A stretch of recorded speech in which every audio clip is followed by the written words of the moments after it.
국회 대정부 질문 첫날, 현 정권과 전 정권 의혹들을 놓고 여야가 충돌했습니다. 국민의힘은 문재인 정권 시절 태양광 사업 비리 의혹을 전면에 내세웠고 민주당은 재차 김건희 여사 특검법을 촉구했습니다. 더불어민주당이 이재명 대표에 대한 검경의 전방위 수사를 정치 탄압이라고 규정했습니다.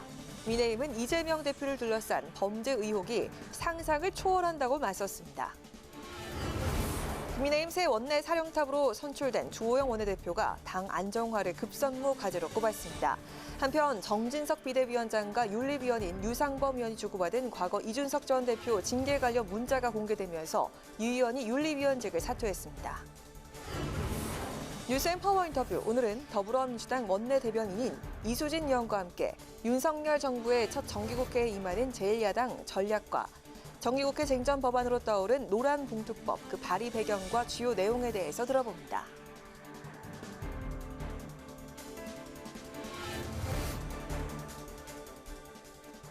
여러분 안녕하십니까? 9월 19일 의정종합뉴스 뉴스엔 시작하겠습니다.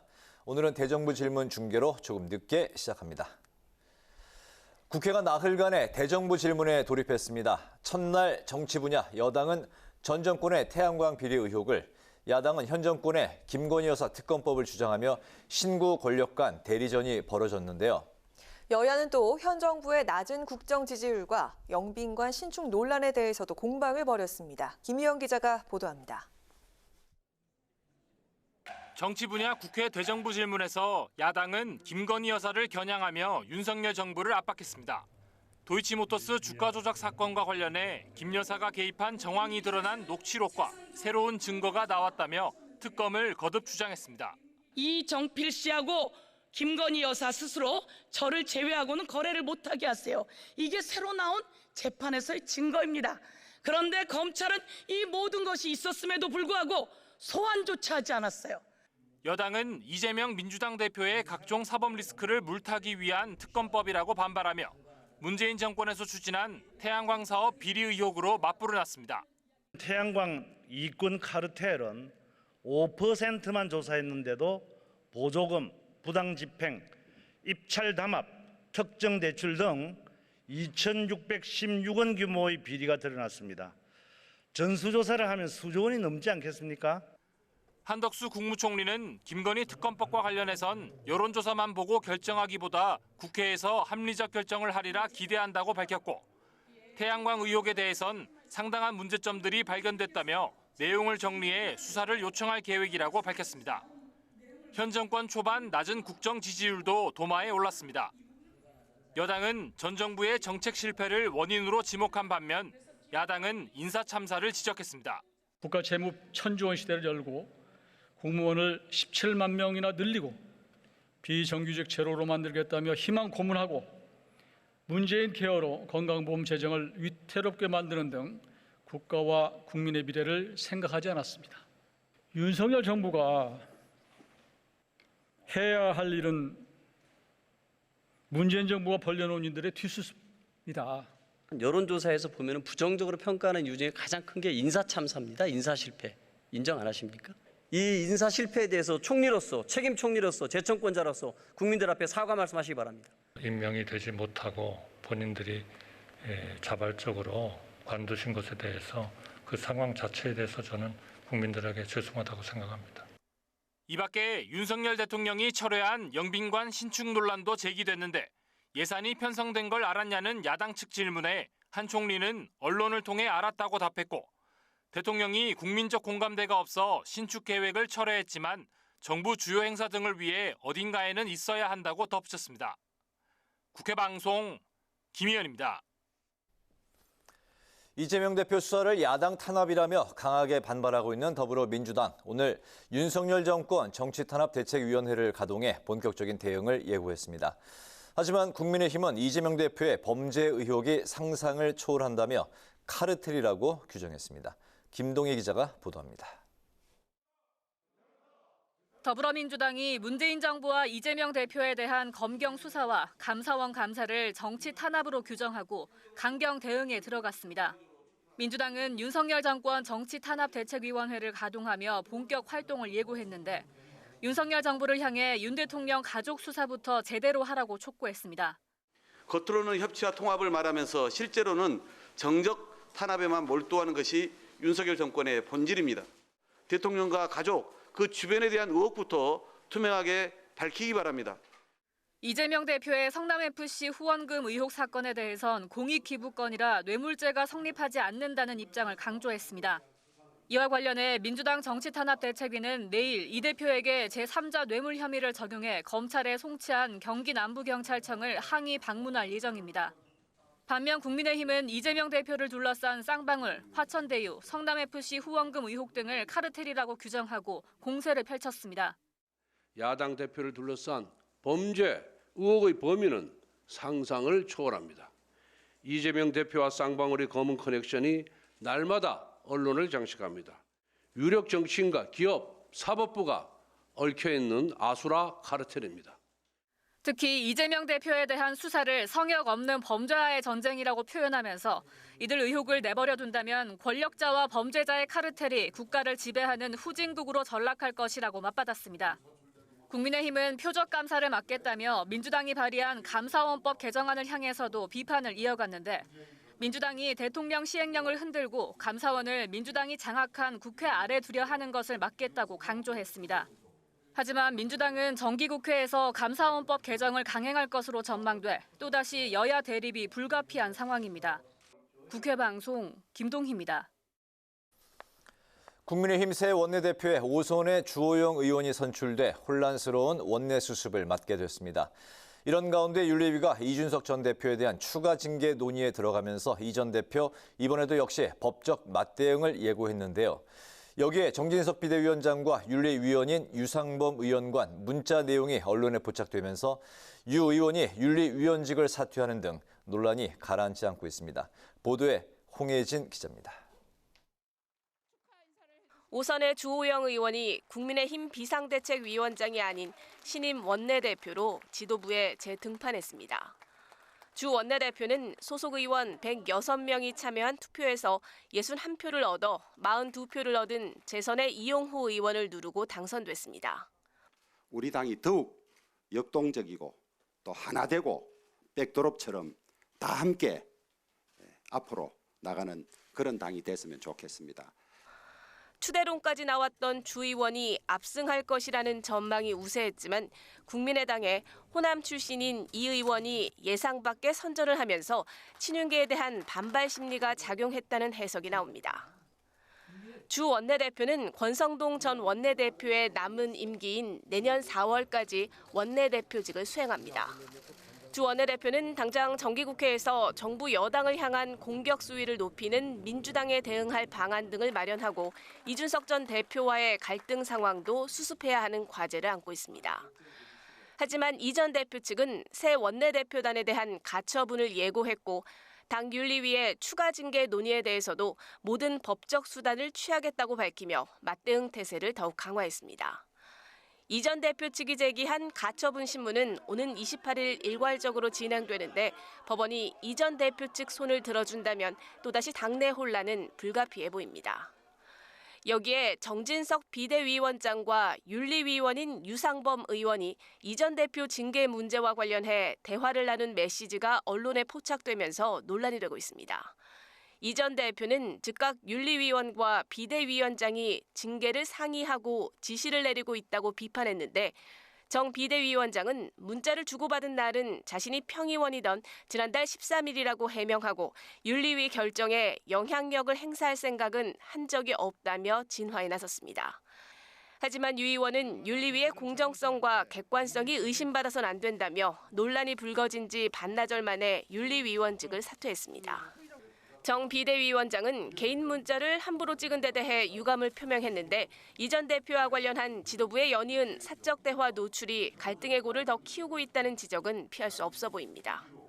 국회 방송 홍혜진입니다. 국회 국방위원회가 합동참모본부를 상대로 정책 질의를 펼쳤습니다.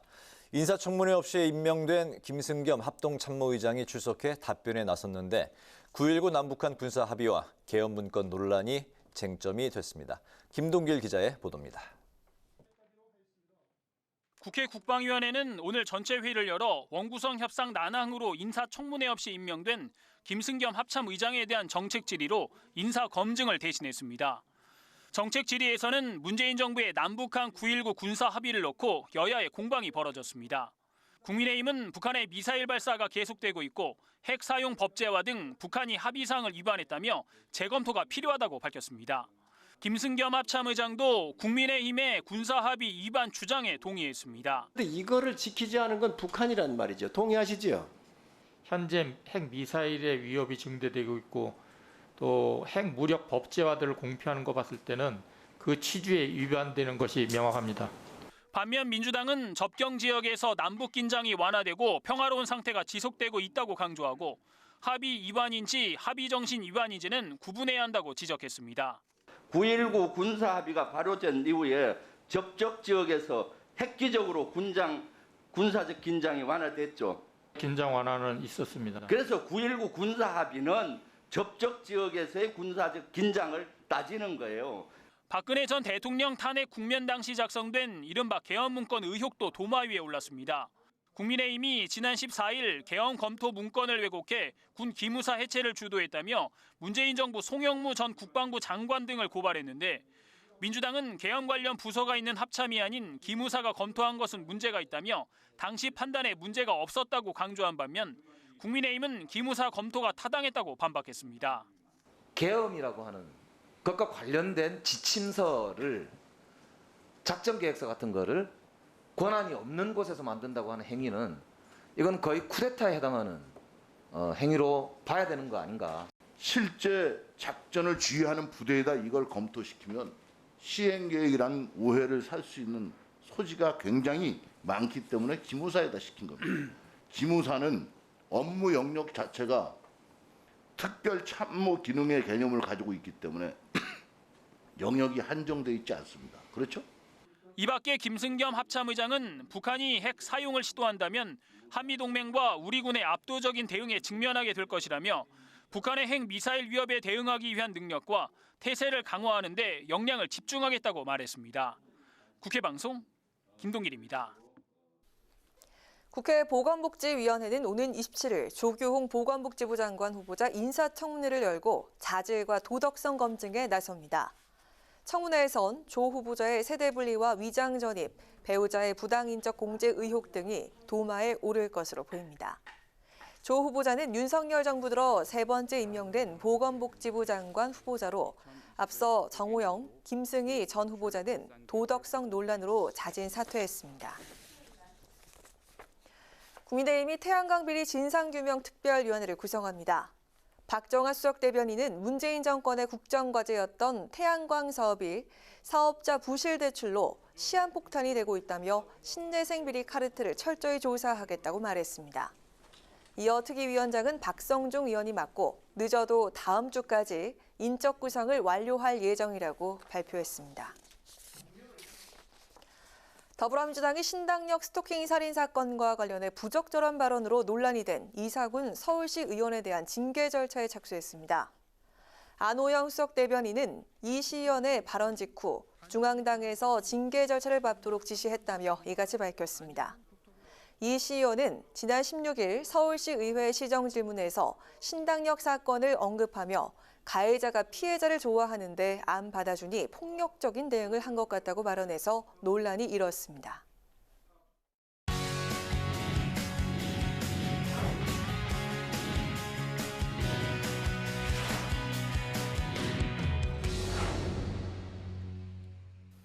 네, 오늘 이슈 분석 박지영 기자와 함께합니다. 박 기자 어서 오십시오. 안녕하세요. 네, 국민의힘 새 원내대표로 주호영 의원이 이제 선출이 됐는데 이번 원내대표 경선 사실상 뭐 추대같이 주 의원이 그 압승을 하지 않을까 이런 예측이 나왔는데 실제 뚜껑을 열어보니까 61대 42 이용호 의원이 상당히 선전을 했습니다. 어떤 분석이 나오고 있습니까?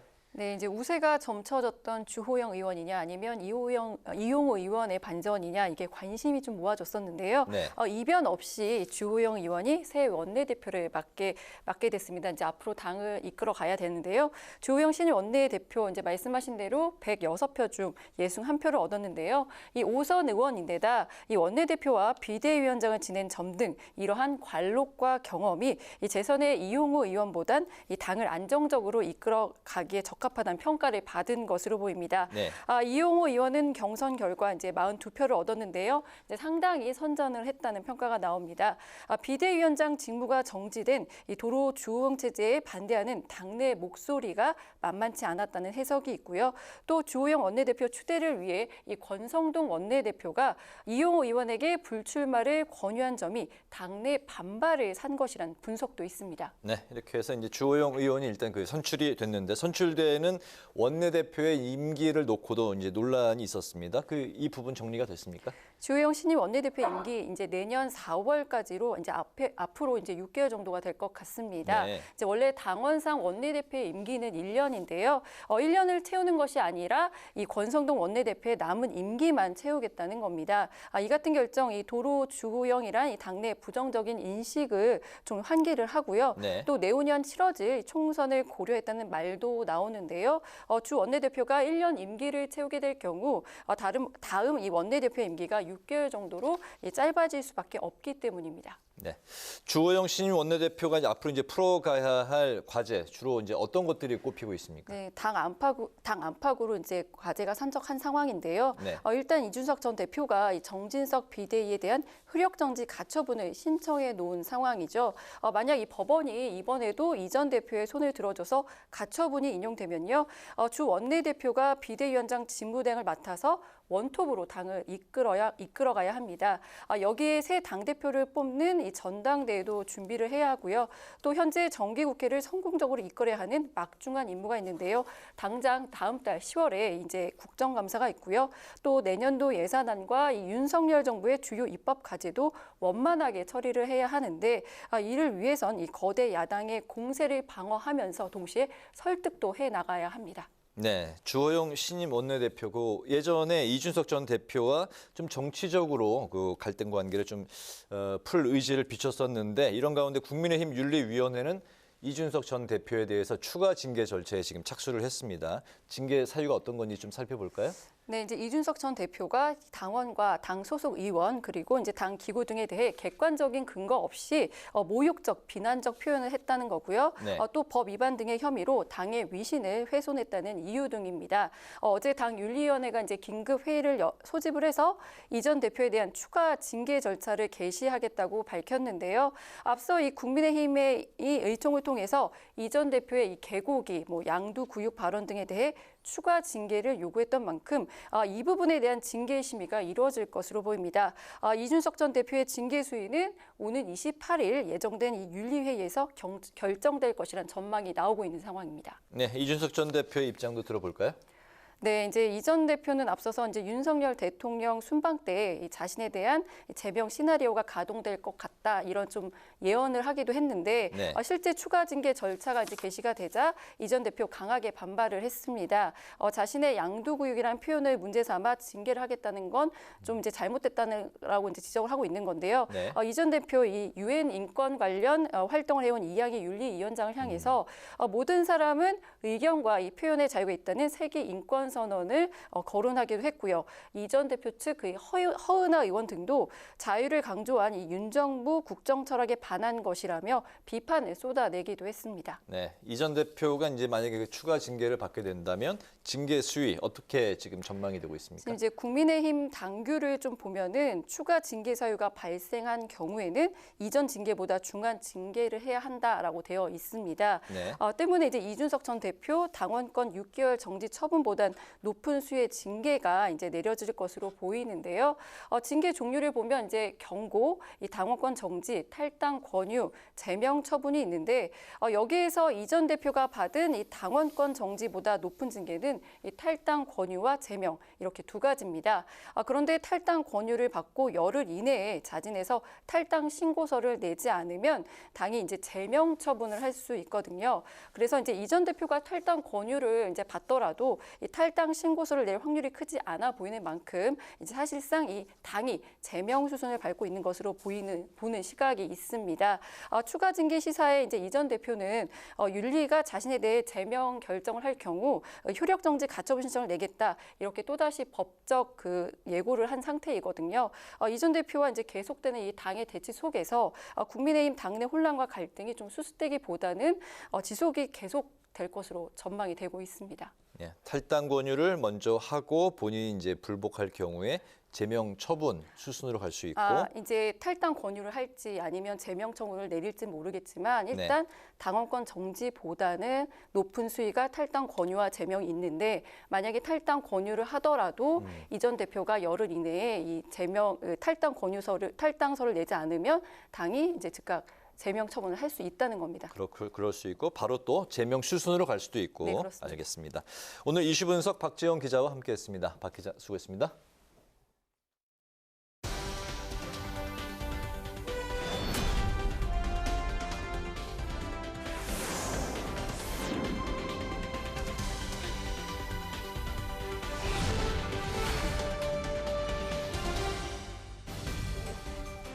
강한항의 정치톡 시간입니다. 9월 19일 시선을 집중시킨 정치 뉴스 만나보시죠.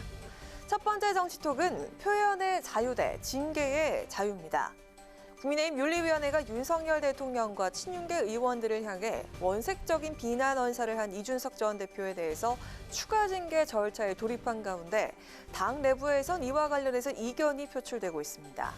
표현의 자유와 징계의 자유가 맞서고 있는 것인데요. 먼저 국민의힘 소속 홍준표 대구시장, 이 전 대표를 겨냥해서 세상은 언제나 본인 중심으로만 돌아가지 않는다고 꼬집었습니다. 홍 시장은 자신의 SNS를 통해서 표현의 자유도 내재적 한계를 넘어서면 보호받지 못한다. 정치판에선 표현의 자유도 있지만 징계의 자유도 있다면서 그토록 자중하라고 했건만 사태를 이 지경까지 오게 만든 점에 유감을 표한다고 밝혔습니다. 이어서 정우택 의원도 이준석 전 대표를 향해서 금도의 선을 넘었다면서 추가 징계 필요성을 강조했는데요. 그 내용 직접 들어보시죠.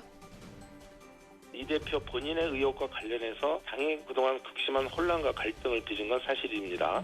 당원과 국민들에게 실망과 함께 또 당내 신뢰를 무너뜨린 결과를 초래한 것도 사실이라고 보고 있습니다.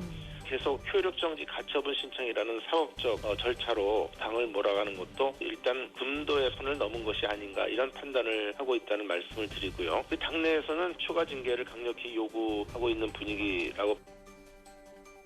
한편 친이준석계는 윤리위가 고무줄 징계 절차에 착수했다면서 강하게 반발했습니다.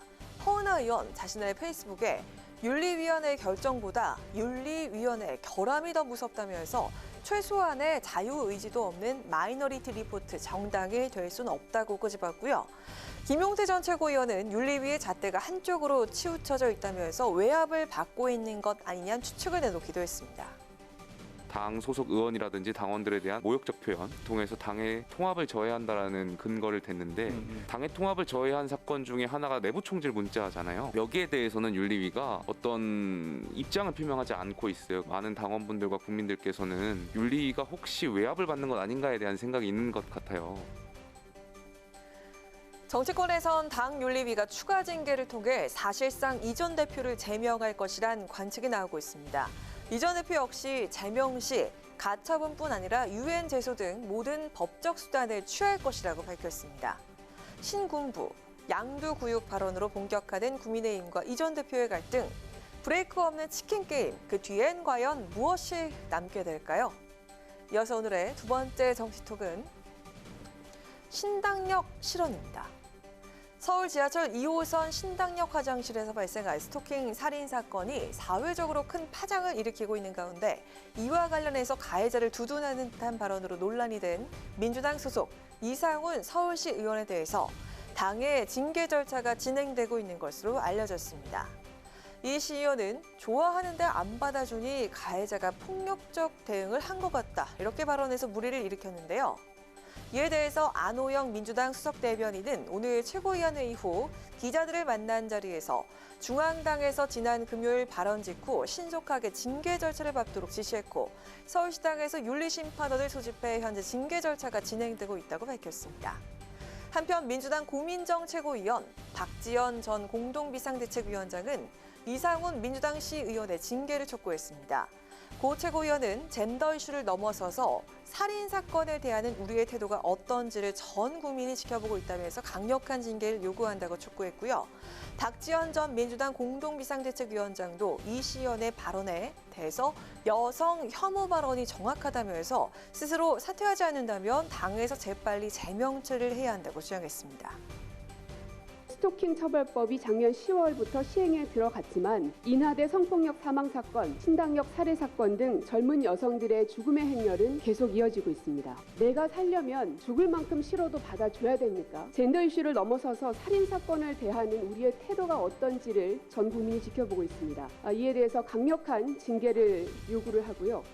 민주당이 여성 혐오라는 그런 사회적 재난에 맞서는 정당이 맞다면 제명 처리를 하는 게 하루라도 빨리 제명 처리를 하는 게 맞다고 생각하고요. 어떻게 한 여성의 억울한 죽음 앞에 가해자를 더 걱정하고 두둔하는 발언을 할 수 있는 것인지 정말 저는 같은 당에 있다는 것이 치욕입니다. 더불어민주당은 이번 논란을 의식한 듯 신당역 사건 후속 대응에 분주한 모습입니다. 무엇보다 신당역 사건으로 드러난 법과 제도의 미비점이 심각하다고 판단, 당 차원의 면밀한 대응과 함께 재발 방지책 마련을 약속했습니다. 지난해 10월 스토킹 처벌법이 시행되면서 112 신고 건수가 폭증했다고 합니다.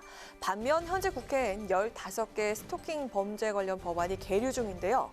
잔혹한 스토킹에 시달리다 목숨을 잃는 사건이 더 이상 되풀이되지 않도록 여야 정치권 모두 스토킹 범죄 관련 법안 제정 논의에 더욱 속도를 내야겠습니다. 지금까지 강아랑의 정치톡이었습니다.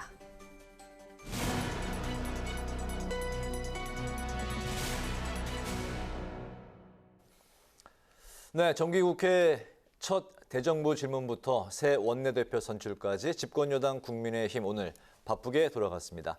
당 상황과 관련해서 국민의힘 신주호 부대변인과 관련 이야기 나눠보겠습니다. 대변인님 안녕하십니까? 네, 반갑습니다. 네, 안녕하십니까? 네, 정기국회 대정부 질문 첫날부터 거대 정부 여당과 거대 야당의 창과 방패 대결이 뜨거웠습니다. 여당은 문정부 심판론, 야당은 윤정부 견제론을 펼치면서 격돌을 했는데요. 오늘 대정부 질문의 주도권 누가 잡았다고 보시는지, 국민의힘의 전반적인 평가는 어떻게 나왔습니까? 오늘 그 대정부 질문을 보신 분들이라면 전부 공감하실 문제인데요. 민주당은 여전히 국정 발목 잡기만을 하고 있다고 저는 생각합니다. 특히 서영교 의원 같은 경우에 예산 관련 질의를 하면서 사실관계에서 정확히 어긋난 말씀까지 한 반면에 저희 국민의힘은 국정 운영에 꼭 필요한 질문만 드렸습니다. 아마 곧 이어질 국정감사를 앞두고 민주당이 많이 급한 모양입니다. 이번 국정감사는 문재인 정권의 실정을 밝혀내는 방향으로 이루어져야 합니다. 그런 면에서 내일 그리고 앞으로 이어질 대정부 질문을 보시면 어느 정당이 진정으로 민생을 위하는지 아실 수 있으리라 생각합니다. 네, 그 주호영 의원이 이번에는 새 원내사령탑으로 다시 등판을 했는데요. 사실은 어차피 원내대표는 주호영 이런 분위기가 압도적이었는데 막상 뚜껑을 열어보니까 예상 밖의 접전이 벌어져서 당 안팎으로 당혹스러움도 좀 감지가 되고 있습니다. 현재 당내에서는 어떤 분위기가 감지가 되나요? 일단 예상 밖의 접전이 저는 긍정적인 요소로 작동을 하고 있다고 생각을 합니다. 이용호 의원의 출마 선언에서 많은 의원들이 공감하신 부분이 있는 것으로 전해 들었습니다. 특히 당의 그 외연 확장 등의 포부에서 그러한데요. 안정을 앞세웠던 주호영 대표와 당의 외연 확장 등을 통한 개혁을 외쳤던 이용호 의원의 표가 어느 한쪽으로 몰리지 않은 것은 저희 당의 매우 긍정적인 요소라고 평가하는 의원들이 많습니다. 예상 밖의 접전이 오히려 안정 속에서 끊임없는 변화를 추구하는 저희 당의 모습을 보여주었다라는 평가입니다. 어쨌든 두 분 다 훌륭하신 분들이고 모든 의원들께서는 윤석열 정부와 국민의힘의 성공을 바라는 마음이 똑같기 때문에 이번 선거가 오히려 저는 긍정적으로 작용했다고 생각합니다. 네. 당 윤리위가 이준석 전 대표에 대한 추가 징계 절차에 이제 돌입을 했는데 이런 상황에서 오늘 당에서 또다시 문자 메시지 노출이 발생을 했습니다. 정진석 비대위원장과 당 윤리위원인 유상범 의원이 이 전 대표의 징계를 거론한 메시지가 언론에 포착이 된 건데요. 이 부분 어떻게 봐야 됩니까? 먼저 일단 이 문제에 대해서 저의 개인적인 생각이 드리고 싶은 말씀이 너무 많습니다만 제 개인적인 짧은 생각을 먼저 말씀드리면 윤리도 인정하는 것이 지금 이준석 전 대표가 어쨌든 당을 위해서 헌신했었고 두 차례 선거를 승리로 이끌었던 당의 소중한 자산, 그것에 모든 분들이 공감하고 있다고 생각합니다. 그런데 그런 분을 도려내기 식으로 향해서 당에서 쫓아내는 것이 과연 온당한 처사인가에 대한 고민은 있습니다만 어쨌든 부대변인으로서 저희 당의 입장을 말씀드리면 정진석 위원장께서는 해당 메시지가 8월 13일에 보낸 메시지이기 때문에 비상대책위원장직을 달고 낸 입장이거나 생각은 아니라고 오늘 말씀하셨습니다. 그렇기 때문에 윤리가 무관한 거죠. 그리고 또 해당 메시지를 받았던 유상범 의원 역시 오늘 사퇴를 하면서 그 윤리위원회의 그 중립성을 조금 보장한다라는 식으로 말씀하셨기 때문에 윤리가 혹시 모를 의혹을 차단하기 위해서 유상범 의원의 사의를 받아들인 것들은 아주 긍정적으로 생각하고 또 앞으로 있을 징계 단계에서 중립을 요하면서 제대로 된 처리를 통해서 당의 내용을 빨리 극복했으면 하는 바람입니다. 네, 오늘 말씀 잘 들었습니다. 고맙습니다. 네, 감사합니다. 네, 지금까지 국민의힘 신주호 부대변인이었습니다.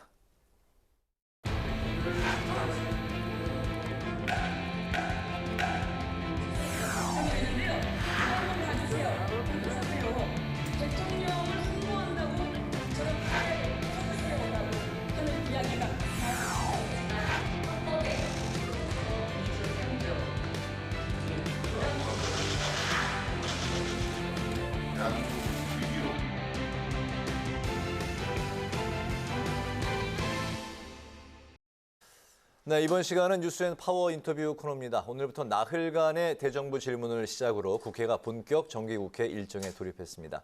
여야가 전국 주도권을 놓고 격돌한 가운데 이번 정기국회의 뜨거운 감자로 떠오른 이른바 노란 봉투법을 두고도 강대강 대치를 이어가고 있는데요. 이와 관련해서 더불어민주당의 원내 대변인이신 이수진 의원과 관련 이야기를 나눠보겠습니다. 의원님 어서 오십시오. 네, 안녕하세요. 네. 5월에 이어서 이제 오늘 또 두 번째 네. 출연을 해주셨는데 반갑습니다. 오늘 특히 파란색 의상이 강렬하게 민주당 의원이시구나 생각을 네. 하게 하네요. 쨍하죠? 네, 쨍합니다. 네, 그동안 건강히 잘 계셨죠? 네, 덕분에 잘 지냈습니다. 네. 이번 그 정기국회 첫 관문인 대정부 질문 오늘 이제 그 막이 올랐는데 네. 예상대로 여야 간의 뜨거운 창과 방패 대결이 펼쳐졌습니다. 먼저 그 야당은 영빈관 신축 논란 그리고 이제 수해 대응, 김건희 여사 관련 각종 의혹에 이제 화력을 집중한 모습이었는데 정부 측의 입장과 답변 오늘 잘 지켜보셨을 텐데요. 예, 어떻게 보셨습니까? 네, 오늘 대정부 질문에서 방금 말씀하신 영빈관 신축이라든지 김건희 여사의 역할, 네, 김건희 여사의 도이치모터스 주가 조작 연루 사건 관련 질문이 있었습니다. 대통령도 김건희 여사를 어쩌지 못한다 이런 세간의 얘기가 있을 정도로 자꾸 이런 문제가 대정문 질문의 주요 요지가 되는 것은 그렇게 바람직하지는 않다라고 생각을 합니다. 네. 지금은 김건희 리스크인데 이제 시간이 지나면은 이게 국정농단, 제2의 국정농단으로 갈 수도 있다. 이게 위기처럼 보이는 모습들 이번 그 국회에서 잘못을 좀 바로잡을 수 있는 마지막 골든타임의 기회로 좀 삼았으면 좋겠다라는 생각이 들고요. 네. 그러나 역시 오늘 정부는 너무나 안일하고 그리고 좀 무책임한 그런 발언으로 그런 답변으로 일관해서 좀 사실 이런 문제를 해소하기 상당히 어렵겠구나라는 참 우려가 있었습니다. 그러나 물론 이런 부분들도 있지만 저희 민주당 입장에서는 민생이 무엇보다 중요하기 때문에 또 민생을 챙기는 역할들을 하기 위해서 또 포항을 일요일 날 또 방문을 했었습니다. 지도부가. 네. 그래서 수해 피해로 어려움을 겪고 있는 분들 그리고 또 포스코도 상당히 지금 어렵지 않습니까? 네. 근데 이렇게 어려울 때는 정부 부처라든지 국회가 한 마음으로 해법을 찾아야 될 텐데 정부나 여당에서는 뭐 포스코 경영진 찍어내기 내지는 이제 문제를 좀 진상조사 뭐 이렇게 지금 당장 위기를 해소하기 위한 역할보다는 이제 그런 자세가 참으로 좀 안타깝다라는 생각이 들고요. 그리고 정말 가슴 아픈 일이죠. 우리 신당역의 스토킹 피해자 살인 사건 이거 굉장히 국민들께서 공분하고 계시고 이렇게 안전하지 않은 대한민국에서 어떻게 살아갈 수 있냐 이 문제에 대한 우리 정부와 그리고 국회에 어떤 해법을 요구하고 계십니다. 그래서 이 문제에 대해서 제대로 된 해법을 내는 게 저희 국회의 역할이다 이렇게 생각하고요. 우리 당에서는 정춘숙 의원께서 스토킹 피해자 보호 및 지원법 개정안을 내셔서 지금 여가위 법안 소위에서 지금 회부가 돼 있는데요. 이런 법안들을 통과시키고 대책을 마련하는 게 정부의 중요한 역할이고 정부의 이런 역할에 대해서 좀 오늘 이 자리에서 다시 한번 촉구하고 싶습니다. 알겠습니다. 네, 또 이 자리에서 민주당이 김건희 여사 특검과 함께 대통령실 국정조사를 거듭 촉구하고 나섰는데 일각에서는 이거 좀 너무 강경한 기조인 것 같다. 지도부 좀 강경하다. 이런 회의론도 나오고 있습니다. 이에 대해서 지도부 입장 어떤지 들어보도록 하겠습니다. 네, 지금 윤석열 대통령실은 한마디로 정말 복마전입니다. 실제로 극우 유튜버, 대통령 친구 아들, 친인척, 김건희 여사 지인 등이 사적 인연에 기반해서 채용이 됐지 않습니까? 근데 이 부분에 대한 사과라든지 어떤 해명 같은 것들도 들어본 적이 없습니다. 그것뿐만이 아니죠. 대통령 공간 공사 업체도 수의 계약으로 맺어졌는데 이것도 김건희 여사의 지인이다. 그리고 또 이분이 대통령 취임식 때 초대가 돼서 참석을 했다. 그런데 대통령 초청장 관련해서 오픈을 안 하고 있습니다. 그거 사실은 엄밀히 따지면 대통령 기록물인데 그렇지 않다라고 강변을 하고 있고 오픈하지 않고 있는 이유에 대해서 굉장히 궁금합니다. 그리고 지금 굉장히 핫하죠. 대통령실 이전 비용 관련해서 처음에는 496억 이 정도였는데 여기에 추가된 부처 예산이 또 307억이 쓰여졌습니다. 네. 그런데 영빈관 신축 예산이 879억 원이 추가될 뻔하지 않았습니까? 우리 당 의원께서 밝혀냈기 때문에 그런데 이게 또 국방부, 또 합참 이전이 또 기다리고 있습니다. 이 모든 것들을 합치면 1조 원이 넘는 예산이 소요된다고 하는데 이거 국민들 상식선에서는 이해하기 어려운 그런 부분입니다. 더군다나 도이치모터스 주가 조작 판결문 그 범죄 일람표에 보면은 김건희 여사의 거래가 289회 등장합니다. 이 부분에 대해서도 국민들께서 의구심을 갖고 있거든요. 네. 그런데 검찰이 제대로 된 수사를 하고 있지 않고요. 상황이 이러하니까 특검이 필요하다. 이런 국민적 요구들이 있었다라고 생각합니다. 이미 여론을 보시면 60% 이상이 김건희 여사 좀 특검에 대해서 동의하고 있다. 이렇게 나오고 있습니다. 저희는 대통령실이나 검찰이 이 문제에 대해서 좀 국민 앞에 소상하게 바로 잡아야 된다. 좀 소상하게 조사하고 바로잡고 그렇다라면은 사실 특검까지는 가지 않아도 되지 않겠나 그렇게 생각하는데 지금 현실은 아무것도 내놓는 게 없어서 결국 국민 여론대로 가야 되지 않나 이렇게 판단하고 있습니다. 네. 민주당이 정부 측에 듣고 싶어하는 그런 답변을 이제 말씀을 해주셨는데요. 여당의 또 야당 측에서 야당 측이 요구하고 있는 그런 이제 이야기를 한번 들어보겠습니다.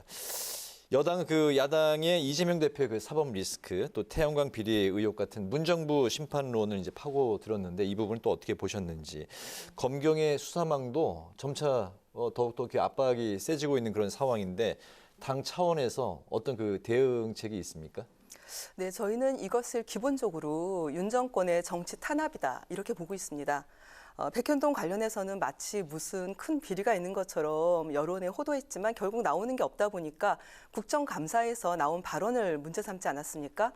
그뿐만이 아니죠. 김문기 전 성남도시개발공사 처장을 2018년 이전에는 잘 몰랐다라는 이 발언을 또 문제 삼습니다.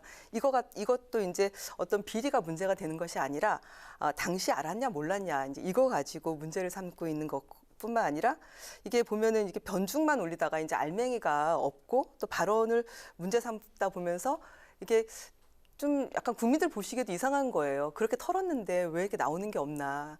마치 인디안 기우제식으로 이렇게 털어댔는데 나오는 게 없다 보니까 털이라도 좀 뽑아야겠다. 이제 이런 식으로 네. 전형적으로 이렇게 정치 공세를 하고 있다, 탄압을 하고 있다.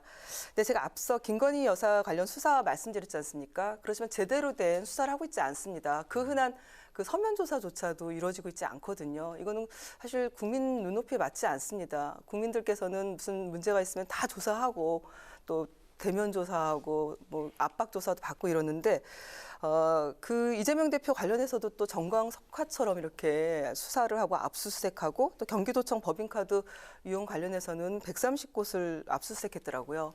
근데 이런 상황에서 봤을 때 국민들께서도 보니까 63.4%가 불공정하다. 누구는 봐주고 누구는 털 때까지 나올 때까지 터는 이런 수사 방식은 믿을 수 없다. 이제 이런 말씀들을 하고 계십니다. 그래서 저희는 이런 정치 탄압에 대해서 엄중하게 대응하는 것이 저희 당의 입장이고요. 그래서 오늘 정치 탄압 대책위원회 1차 회의를 했습니다. 그래서 앞으로 이런 정치 탄압 문제에 대해서 국민들께 소상하게 알리고 또 검찰과 경찰의 문제점에 대해서도 강력하게 대응해 나갈 생각입니다. 네. 네, 이런 가운데 국민의힘에선 5선의 그 주호영 의원이 또 새 원내 사령탑이 됐는데요.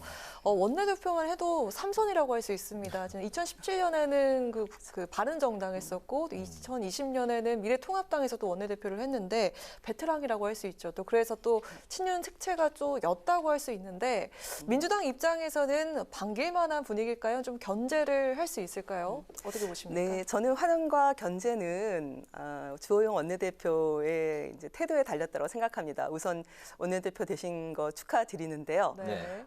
일단은 그 주호영 원내대표께서도 좀 국민을 바라보고 민생 정치 그리고 협치를 하겠다라는 의지를 세우신다라면은 우리 민주당은 당연히 환영을 하고요. 그렇지만 그와는 반대로 그 정치 권력의 줄서는 윤바라기 그 원내대표가 되신다라면은 저희는 야당답게 강경하게 이제 좀 견제를 할 것이고요. 네. 사실 주호영 의원께서는 뭐 친윤 색채가 좀 적다라고 하지만 저희는 또 그렇게 보고 있지는 않습니다. 지난 비대위원장을 네. 또 낙점받았다 이렇게 네. 또 보고 있는 시각도 있습니다. 주호영 의원과 또 경쟁한 이용호 의원이 생각보다 그 많은 표를 얻은 네. 것으로 나오지 않았습니까? 맞습니다. 또 그런 걸 봤을 때는 또 우리 그 당 안에서 국민의힘 당 안에서 약간 너무 그 권력에 집중하는 그런 당의 모습이 아니라 좀 당이 당답게 일을 해야 되지 않냐. 그래서 그런 표 차이가 나지 않았을까 또 그런 생각도 들어보고요. 네. 그리고 또 우리 주호영 신임 원내대표께서 좋은 말씀하셨어요. 뭐 약자와의 동행, 뭐 호남과의 동행, 또 청년 정치, 빈부격차 해소. 굉장히 좋은 말씀이신데 이 동행이라는 게 윤 대통령과의 동행이 아니라 국민과의 동행을 해야 된다. 그런 모습을 보인다라면은 저희는 좀 진정한 동행을 하는 원내대표, 또 여당 원내대표로서 저희가 좀 바라보지 않을까. 그리고 무엇보다도 이제 국민의힘이 이런 권력 투쟁에 휘말려 들지 말고 또 야당과의 소통 그리고 협치 이렇게 통해서 또 국민을 바라보는 그런 민생 정치를 해주시면은 참 좋겠다 그렇게 생각하고 있습니다. 알겠습니다. 네. 다음 나눠볼 이야기는 이제 그 노란 봉투법에 관련한 이야기인데 파업 노동자들에게 손해배상 소송과 가압류를 제한하는 게 그 내용입니다. 노란 봉투법 최근에 이제 정치권에서 뜨거운 이제 그 쟁점 사안으로 부상을 했는데요. 민주당과 정의당이 이제 합심을 해서 반드시 이번에 그 처리를 하겠다 외치고는 있지만 그 쉽지는 또 이렇게 않은 상황인 것 같습니다. 노동 전문가이신 그 의료원 노조위원장 출신이시잖아요. 네. 의원님께서 앞서 노란 봉투법을 이제 발의를 하셨는데, 근데 이 정의당과 이제 그 같은 노선을 걷고는 있지만 큰 틀은 조금 그 차이가 있다고 들었습니다. 어떤 부분인가요? 저도 노란봉투법 일명 이제 노조법 3조 개정안을 발의를 했습니다. 네. 우리 당에서는 전반기에서도 개정안을 냈던 의원님이 계셨는데요. 한노회에서 다뤄지지 않아서 굉장히 아쉽게 생각을 하고 있습니다. 저는 무엇보다도 해외 사례를 좀 보면은 해외 같은 경우에는 특히나 유럽 국가에서는 폭행이나 재물손괴 등의 행위에만 손해배상을 적용하고 쟁의행위, 이제 파업이죠. 그 자체에는 손해배상을 적용하고 있지 않습니다. 또 그나마 이 손해배상을 적용하더라도 영국 같은 경우는 그 소송 가액의 한도를 법으로 정하고 있습니다. 그러니까 과도하게 그 노동자들에게 손해배상을 물어서는 안 된다라는 그런 의미를 갖고 있죠. 네. 제가 발의한 법안은 이제 폭력이나 파괴행위로 인한 손해 이외에 노동조합의 쟁의행위로 발생한 손해에 대해서는 손해배상을 청구할 수 없도록 하는 것이 주요 그 내용이고요. 제가 이렇게 손해배상의 적용 예외만을 적용하는 반면 정의당 같은 경우는 이에 더해서 손해배상 적용의 상한을 동시에 규정하는 것을 냈습니다. 그래서 법안 심사 과정에서 아마 이 손해배상 적용 예외, 그다음에 상한을 적용하는 거 이 두 가지를 좀 같이 규정해야 될지 아니면 하나만 규정하게 될지 이거는 법안 이제 논의가 필요할 텐데 이제 우리 국민의힘 이제 우리 간사께서 얼른 법안 소위에 동의를 좀 해주시면 네. 법안 소위를 열어서 우리 국민들 눈높이에 맞는 법안을 만들기 위해서 좀 노력을 해볼 생각이고요. 어쨌든 현실을 좀 감안해서 최종적으로는 또 누구나 다 만족하기는 어렵겠지만 실제 이런 상황들에 의해서 어렵고 힘든 분들을 도와줄 수 있는 그리고 우리 사회가 그런 분들과 함께 갈 수 있는 그런 함께 걸어갈 수 있는 그런 법이라고 생각합니다. 네, 조금 더 짚어보면요. 사실 넘어야 할 산이 좀 많아 보입니다. 재계와 산업계 반발도 있지만 여당 측에서 대통령 거부권 이 카드까지 또 꺼냈는데 여기에 대해서 어떤 입장 갖고 계실까요? 사실 이게 2014년 쌍용차 사태 때 그때 많은 분들이 해고당하고 그리고 30여 분 가까이 돌아가셨어요. 또 그 전으로 올라가면은 뭐 한진중공업이라든지 두산중공업 이때 많은 분들이 유명을 달리하셨던 슬픈 사건들이 있었습니다. 저는 이게 노동자 파업을 좀 헌법이 보장하고 있는데 이것을 너무나 좀 기업들이 천문학적인 그런 손해배상 청구로 파업권을 무력화하고 또 이게 노조를 파괴하는 수단이 되기도 했는데요. 이제 이렇게 사회적 갈등이나 누군가를 파괴하고 없애는 데 사용되어져서는 안 되기 때문에 저는 이렇게 권성동 원내대표가 전에 노란봉투법을 황건적 보호법이라고 이렇게 비아냥거리셨는데 네. 이건 좀 정도가 지나치셨다. 이런 이 법이 어떻게 만들어졌는지에 대해서 자세히 알고 계시더라면은 우리가 이 사회적 갈등을 해소하기 위한 노력들을 국회가 해나가야 되거든요. 그래서 저는 우리가 국회가 입법권 자체를 스스로 포기하고 대통령의 거부권 이런 것들을 얘기하는 것 자체가 국회의원으로서 사실은 좀 자격 미달이라고 생각합니다. 국회에서 충분히 논의해서 어느 정도의 수준의 합의안을 만들지 고민해야 되는데 그런 절차도 생략하고 거부권 이런 얘기하는 것은 국민들께서도 원치는 않으실 것 같습니다. 네, 또 당이 노란봉투법을 정기국회 핵심 입법과제로 꼽았잖아요. 그래서 더 열심히 또 달리실 것 같은데요. 이제 또 정기국회 꽃 국정감사가 다가오고 있습니다. 야당의 스피커로서 또 국회 환노위원이자 운영위원으로서 앞으로 의정활동과 이번 국감 주안점 어디에 두고 계시는지 여쭙도록 하겠습니다. 네, 국정감사는 이제 그야말로 이제 여당의 실정, 또 정부의 실정을 바로잡는 공간이고 또 정부 여당을 견제하는 그런 자리 아니겠습니까? 네. 그래서 거기에 맞게끔 저희가 최선을 다할 텐데요. 근데 무엇보다도 민생을 챙기는 것이 저는 굉장히 중요하다라고 생각을 합니다.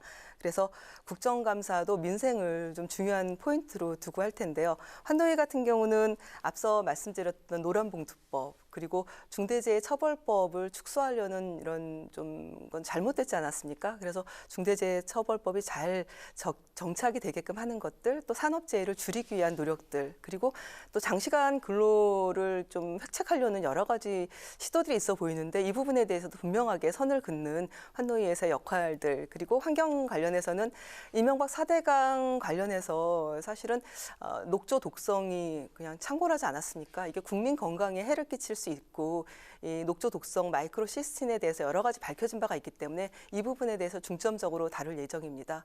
그리고 운영위에서는 아무래도 이제 대통령실 국정 운영과 관련해서 난맥의 원인을 좀 해소하기 위해서 어떤 부분들이 있는지 좀 그렇다면은 대통령실 좀 전면 쇄신을 좀 해야 되지 않겠나. 그래서 이 부분에 대해서 얘기를 하면서 좀 매운 야당의 맛을 좀 잘 보여주는 그런 국감을 열심히 준비하고 있습니다. 알겠습니다. 예, 이게 우문일지 모르겠는데 짧게 답변 좀 듣고 싶은데 정말 궁금해서 이게 정기국회 이제 꽃이 이제 국정감사라고 하는데 국회의원 분들은 이 국정감사 이거를 정말 기다렸던 그런 마음으로 설레는 마음을 기다리시는지 아니면 많은 부담으로 이거 굉장히 큰 숙제인데 이런 그 부담이 더 크신지 좀 궁금하거든요. 참 설레이는 마음을 기다리면 좋을 텐데요. 네. 아무래도 국민을 대신해서 정부와 또 그 여당의 여러 가지 역할들에 대해서 좀 검증하는 자리이기 때문에 저희가 준비를 좀 잘해야 되고 또 팩트에 기반해서 또 국민들 눈높이에 맞는 그런 역할을 해야 되기 때문에 저는 그래서 무엇보다도 현장이 중요한 것 같습니다. 저희 의원들이 현장을 찾아가서 아프고 어려운 말씀들 듣고 그리고 어디가 간지러운지, 그리고 어디가 정말 억울하고 분하신지 제대로 얘기 듣고 그것들을 국정감사에서 실현시키고 또 대한민국을 변화시키는데 저희가 역할을 해야 된다라는 그런 생각을 갖고 있어서 사실 굉장히 마음이 무겁습니다. 네, 오문의 현답 현답으로 감사드립니다. 마무리하셨네요. 고맙습니다. 오늘 그 뉴스엔 그 파워 인터뷰에서는 정기 국회에 임하는 민주당의 전략 그리고 주요 쟁점 법안으로 떠오른 노란 봉투법을 중심으로 이야기를 나눠봤습니다. 지금까지 더불어민주당의 이수진 원내대변인과 함께했습니다. 오늘 말씀 잘 들었습니다. 네, 잘 들었습니다. 감사합니다. 고맙습니다. 네, 내일부터는 찬 공기가 유입되면서 기온이 아주 큰 폭으로 떨어지겠습니다. 내일 서울의 아침 기온이 15도, 대전 14도로 출발하면서 오늘보다 크게는 10도 정도 낮겠고요. 한낮 기온도 서울이 23도, 광주 25도에 머물면서 오늘보다 크게 낮아져 선선하겠습니다. 아침 저녁으로 기온 변화가 큰 만큼 감기 걸리지 않도록 신경을 쓰셔야겠습니다. 오늘 뉴스에는 여기서 마치겠습니다. 시청해주신 여러분 고맙습니다.